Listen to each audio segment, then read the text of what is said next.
नमस्कार दोस्तों, फिर से स्वागत है आपका आपके ही चैनल, आपके ही यूट्यूब परिवार में।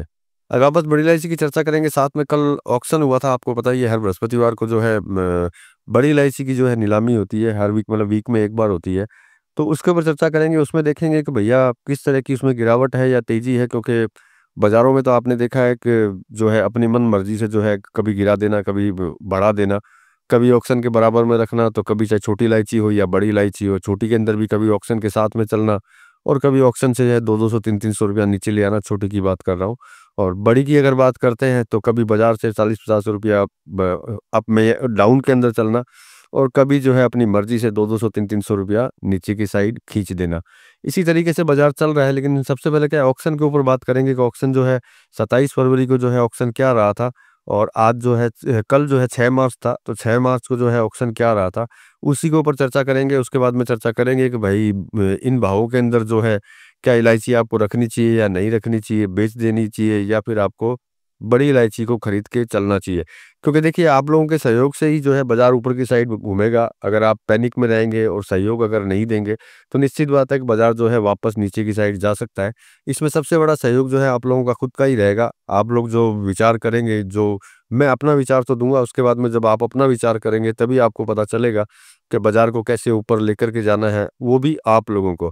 मैं मेरी कोशिश और आप अपनी कोशिश करेंगे तो बाज़ार अपने स्तर पे आएगा, क्योंकि सारी चीज़ें जो है आप लोगों को अच्छी तरह पता है। नेपाल की कंडीशन क्या चल रही है, सिक्किम की कंडीशन क्या है, असम की कंडीशन क्या है। तो सब जगह की कंडीशन को अगर देखते हैं तो उस हिसाब से आप आगे विचार करेंगे। चलिए इन सब चीज़ों के ऊपर चर्चा करेंगे, ऑक्शन के ऊपर भी चर्चा करेंगे दोस्तों। लेकिन चैनल पर नए हैं तो वीडियो को लाइक और चैनल को सब्सक्राइब ज़रूर कर लीजिएगा। लगता हो शेयर के लायक है, किसी के काम आ सकती है वीडियो, तो वीडियो को शेयर भी ज़रूर कर दीजिएगा। तो सबसे पहले ऑक्शन के भाव जान लेते हैं। सिक्किम के क्या भाव रहे हैं 6 मार्च के। तो 6 मार्च के सिंगथाम के बड़े दाने की बात करते हैं तो 1625 रुपए, सिंगथाम के छोटे दाने की बात करें तो 1513 रुपए और गैंगटॉक के बड़े दाने की बात करते हैं तो 1650 रुपए और गैंगटॉक के छोटे दाने की बात करें तो 1450 रुपए। अब आते हैं सिलीगुड़ी के ऊपर, क्योंकि ऑक्शन का जो भी असर होता है सिलीगुड़ी के भाव से होता है, गैंगटॉक और सिंगथाम के भाव से इतना असर नहीं होता है। तो सिलीगुड़ी के बड़े दाने की बात करते हैं तो 1850 रुपए, सिलीगुड़ी के छोटे दाने की बात करते हैं तो 1613 रुपए। अब 27 फरवरी की बात करते हैं, थोड़ा पीछे चलते हैं, तो पीछे चलते हैं 27 फरवरी पे। तो 27 फरवरी में बड़ा दाना 1838 था और सिलीगुड़ी का छोटा दाना जो था 1619 था 27 फरवरी को। तो इससे एक चीज़ तो साफ ज़ाहिर हो जाती है कि बड़ी इलायची के अंदर किसी तरह की कोई भी जो है गिरावट नहीं है, क्योंकि अगर रियल में अगर गिरावट होती तो ऑक्शन में भी जो है अपने को कहीं न कहीं नज़र आता, क्योंकि जो बाज़ार चलता है वो आपको पहले बता देता हूँ कि बड़े दाने के ऊपर सिलीगुड़ी के रेट के ऊपर ज़्यादातर बाज़ार चलते हैं। उन्हीं से जो है थोड़ा बहुत फ्लेक्सिबल जो है अप एंड डाउन जो है इसके अंदर आता है। तो ऑक्शन चाहे थोड़ा बड़ा हो, लेकिन इसमें बढ़त देखने को मिल रही है, इसका मतलब ये है कि इसमें जो है थोड़ी डिमांड जो है वापस आनी चालू हुई है, क्योंकि ऑक्शन जब भी तेज़ होता है वो कारण उसका वही होता है जिसमें डिमांड नज़र आती है कि हाँ भाई इसके अंदर डिमांड चल रही है, इसी वजह से जो है इसमें अप एंड डाउन ऑक्शन के अंदर नीलामी के अंदर चलता है। तो मतलब कि ये तो निश्चित क्लियर हो गया कि भाई डिमांड जो है थोड़ी-थोड़ी वापस चालू हो चुकी है। तो अब डिमांड चालू हुई तो देखिए जब डिमांड इसकी रुकती है तो मैंने आपको हमेशा बोला है, इसकी डिमांड रुकने के बाद में चालू होने में थोड़ी-सी तकलीफ होती है वापस ऊपर की तरफ खींचने में। तो वापस ऊपर खींचेगा ज़रूर, इसमें कोई दो राय नहीं है, चाहे धीरे-धीरे करके खींचेगा। तो खींचते-खींचते जो है इसमें जो है आगे जाकर के वापस जो है अपने को ऐसा तो नहीं बोल सकते कि बहुत ज़बरदस्त तेज़ी, क्योंकि आप लोगों की जो धारणाएँ जो है वो तो बहुत लंबी है, क्योंकि किसी की 2000 की है, किसी की 2200 की है, किसी की 2500 की है और किसी की शायद 3000 की भी हो सकती है। तो वहाँ तक के लिए तो मैं नहीं बोलता हूँ, लेकिन जो है तेज़ी के चांसेस जो हैं इसके अंदर जो है बने हुए हैं, अभी भी ऐसा कुछ भी नहीं है। अब सबसे बड़ी जो देखिए नेपाल की अगर बात करते हैं तो नेपाल में जो है किसी तरह की गिरावट नहीं है, कल के वीडियो में भी मैंने आपको बताया था। क्योंकि गिरावट जब आती है तो मेन मंडियों में गिरावट आती है, उसके बाद में अगर दूसरी मंडियों में अगर गिरावट आती है, चाहे कागज़ का काम होता होगा या फिर फिजिकल काम होता हो, तब तो देखिए बड़ा अच्छा लगता है कि चलो भाई सभी जगह पे गिरावट है तो फिर वहाँ पे भी गिरावट जो है अपने आप ही आएगी।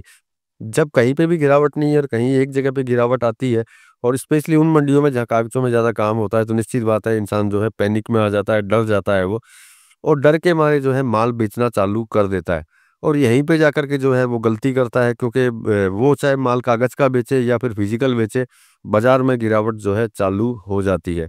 तो देखिए कागज़ वालों को तो मैं कुछ बोल नहीं सकता क्योंकि उनका तो महीना आते हुए समय नहीं लगता है, जैसे ही महीना आता है उनका, वैसे ही उनको काटना पड़ता है या फिर डिफरेंस जो है उनको देना पड़ता है। तो उनको तो कुछ नहीं बोल सकता, लेकिन फिज़िकल वालों को ज़रूर बोल सकता हूँ कि देखिए अगर आप माल कंटिन्यू बेचते जाएँगे, कंटिन्यू डर के मारे, पैनिक के मारे और होल्ड नहीं कर पाएँगे, तो देखिए बाज़ार जो अगर आप चाहते हो कि भई बाज़ार आगे की तरफ बढ़े, तो मेरे हिसाब से बढ़ना मुश्किल होगा। क्योंकि जब आप बेचने जाएँगे तो निश्चित बात है कि अगर ₹1600 रेट होगी तो सामने वाले को नज़र आएगा कि ये माल बेचने आया है, तो वो 1550 बोलेगा। तो अगर आपने 1550 में बेचा तो मतलब कि उस मंडी का भाव 1550 हो गया। बेचा किसी एक नहीं है, भाव सबके जो है चिपक जाएगा 1550 का। तो जो मुझे लगता है, जो मेरा जो मानना है, उस हिसाब से अगर आप धैर्य रख कर के माल को अगर होल्ड करके चले तो ज़्यादा बेहतर है। और देखिए डाउन के अंदर जो है, जैसे जिन्होंने शायद बहुत एक्सेस महँगी क्वालिटी के अंदर माल, क्वालिटी नहीं रेट के अंदर माल खरीदा हुआ है, वो अपने एवरेज बनाने के बारे में भी सोच सकते हैं, क्योंकि प्रेज़ेंट टाइम में जो गिरावट है, उस गिरावट से एवरेज जो है अच्छी बन सकती है। बाकी देखिए विचार आप लोगों का रहेगा। मैंने कल भी बोला था कि फसल आने में जो है 8 महीने बाकी है। और ऐसा किसी कमोडिटी में नहीं होता है कि जो है 8-8, 9-9, 10-10 महीने जो है कभी भी माँग ना आए, डिमांड ना आए, चाहे वो डोमेस्टिक की हो या फिर वो हो एक्सपोर्ट की। तो इस चीज़ को जो है आपको गहराई से थोड़ा-सा सोचना होगा, चाहे आप सिक्किम के बारे में सोचिए, चाहे असम के बारे में सोचिए, नॉर्थ ईस्ट के बारे में, या फिर सोचिए नेपाल के बारे में। इन सभी चीज़ों के बारे में अगर आप विचार करेंगे कि यहाँ की कंडीशन क्या है, नो डाउट प्रेज़ेंट टाइम की अगर बात करते हैं, डिमांड नहीं है, तो डिमांड नहीं होने का कारण ये नहीं होता है कि ज़बरदस्त तरीके से जो है रेट गिर जाए। डिमांड नहीं होने का कारण ये डिमांड नहीं होने पे स्थिरता उसके अंदर आती है, और 5, 10, 20 रुपए की जो है करेक्शन इसके अंदर आते हैं, लेकिन ज़बरदस्त बड़े करेक्शन नहीं आते हैं। और ये आप लोगों को भी पता है कि ये जो करेक्शन अभी चल रहे हैं, वो किस वजह से चल रहे हैं। इसमें मुझे पता है कि बहुत लोगों ने जो है डर करके पैनिक में आकर के बहुत लोगों ने माल बेचा है, स्पेशली जो है कागज़ वालों ने सबसे ज़्यादा बेचा है। तो मतलब यूँ समझ सकते हैं कि इस माल को, इस रेट को करेक्शन में लाने के लिए कागज़ वालों का बड़ा तगड़ा योगदान रहा है। क्योंकि देखिए उनको, उनके पास तो समय होता नहीं है, कागज़ वालों के पास में, उनके पास तो एक निर्धारित समय रहता है और निर्धारित समय के अंदर उनको घुसना होता है और उसके बाद में उनको निकलना होता है। तो जो उन्होंने माल बेचा है उसी की वजह से जो है ये प्रॉब्लम्स चल रही है।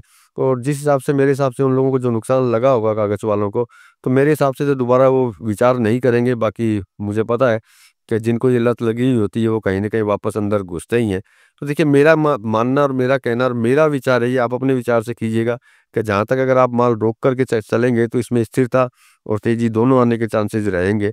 बाकी आप अपने विचार से जो है काम कर सकते हैं, क्योंकि मैं हमेशा अपना विचार आप लोगों को देता हूँ, जिससे कि ये है कि बाज़ार जो है आगे की तरफ जो है बढ़ता चला जाए। क्योंकि देखिए बाज़ार में डिमांड नहीं है, इसका मतलब ये नहीं है कि बहुत ज़्यादा करेक्शन मतलब मंदी जिसको बोलते हैं, कि मंदी आने के चांसेस हो। और करेक्शन की अगर बात करते हैं तो देखिए कोई भी कमोडिटी में कभी भी किसी भी समय पे करेक्शन आ सकता है, क्योंकि कमोडिटी है। तेज़ी अगर चलेगी तो भैया मंदी को भी अपने को झेलना ही पड़ता है, मंदी के साथ में चलना ही पड़ता है। मतलब दोनों विचार लेकर के अपने को चलना पड़ता है, तेज़ी का भी और मंदी का भी।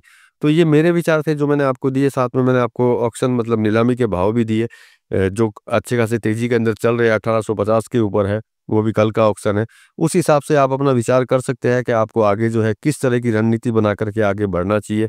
ये आपके विचार रहेंगे, मैंने अपने विचार दे दिए, आप अपने विचार से ज़रूर सोचिए, विचार कीजिए कि आगे आपको इसके अंदर क्या करना चाहिए। तो चलिए दोस्तों, मिलेंगे अगले वीडियो में अगली जानकारी के साथ में, तब तक के लिए धन्यवाद।